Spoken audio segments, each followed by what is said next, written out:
Hello guys, আসসালামু আলাইকুম। Myself Fayad, welcome back to my another video.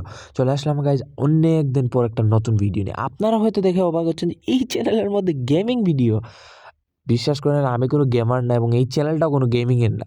But আমি চিন্তা করছিলাম যে কী নিয়ে ভিডিও দেওয়া যায়, তো ভাবলাম আমি তো পড়ার ফাঁকে যে বাকি সময়টা পাই বা পড়ার ফাঁকে যে আমি একটা খালি বা ব্রেক টাইম যেটা নেই, ওই টাইমে তো আমি সাধারণত সময় পাবজি খেলাই।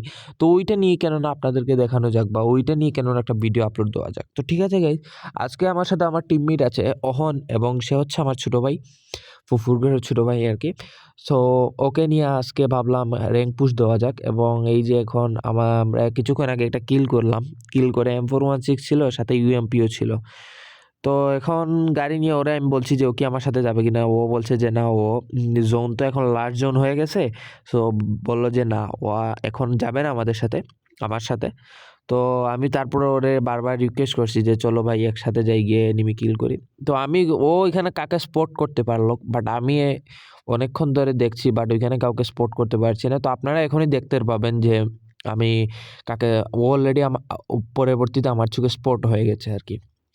তো আমি ওই দিক দিয়ে যাচ্ছি, তো আমার আগেই ও আসলে ও এনিমিটা দেখে ফেলে, এবং এনিমিটা গ্রাস স্যুট পরা ছিল, তাই আমি স্পট করতে পারি নাই। আর আমি অনেক দিন ধরে পাবজি খেলাই, প্রায় 3 মাস ধরে আমি পাবজি খেলাই না। তো আমার স্কিলটা অতটা ভালো না, আর আমি কোনো রেগুলার প্লেয়ারও না। এই মাঝে মধ্যে ডিলেট দিই, আবার না, আমি কিন্তু আইডিটা সেম থাকে।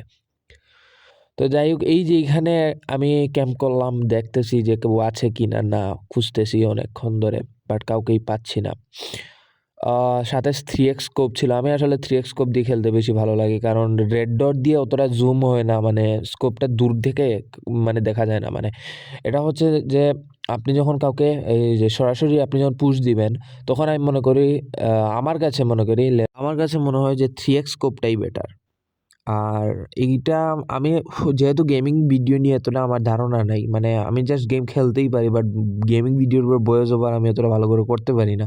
তো এই কারণে হচ্ছে আজকে অনেক ঝামেলা হচ্ছে ভয়েস ওভার দিতে। ঝামেলা বলতে এইটাই যে বারবার কোথাও আটকে যাচ্ছে, আপনাদেরকে ঠিক করে বুঝাতে মানে আমি একটু ব্যর্থ হচ্ছি এইটাই।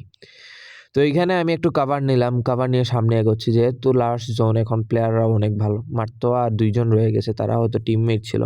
তো অবশ্যই এই ম্যাচটা চিকেন ডিনার আমরা পাই, এবং আমি সামনে যাচ্ছি, ততক্ষণে ও পুশ দিয়ে দেয়, এবং ততক্ষণে আমি একে মেরে দিলাম। এই যে এনিমিটা, ওর নামটা আমি বর্তমানে বলতে পারছি, মনে নেই, বাট ওরে আমি এখন ফিনিশ করে দিলাম। তো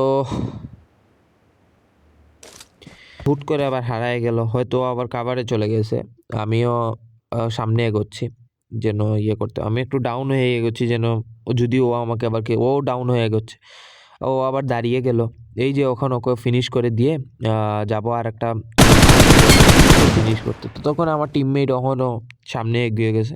তো আমার কাছে মনে হয় যে এরকম একটা প্লেয়ার সামনে এগোলে আর একটা প্লেয়ার পিছন থেকে ব্যাকআপ যদি দেয়, তখন পাবজি, মানে বিশেষ করে পাবজির ক্ষেত্রে, আমি তো পাবজি খেলাই, তো ওই পাবজির ক্ষেত্রে অনেকটা সহজ হয়ে যায় এনিমি কিল করা। কারণ একটা প্লেয়ার সবসময় যে এক একটা এনিমিকে স্পট করতে পারবে, বিষয়টা এমনও না। তো আমি এগোচ্ছি সামনে, এবং আমি জানি না আপনাদেরকে আমি কতটা করে বুঝাতে পারছি, কিন্তু আসলে আমি চেষ্টা করলাম আপনাদেরকে বোঝানোর। এই যে আমি ওকে নিলাম। তো ঠিক আছে গাইজ, ভালো থাকবেন, আর খুব শীঘ্রই নতুন ব্লগ চলে আসছে। আর এই গেমিং ভিডিওটা কেমন লাগলো আপনারা অবশ্যই জানাবেন। খুব একটা লম্বা ভিডিও না, কিন্তু চেষ্টা করেছি আপনাদেরকে যথেষ্ট বিনোদন দেওয়ার। আসসালামু আলাইকুম জানাই, আপনাদের ভালো থাকবেন।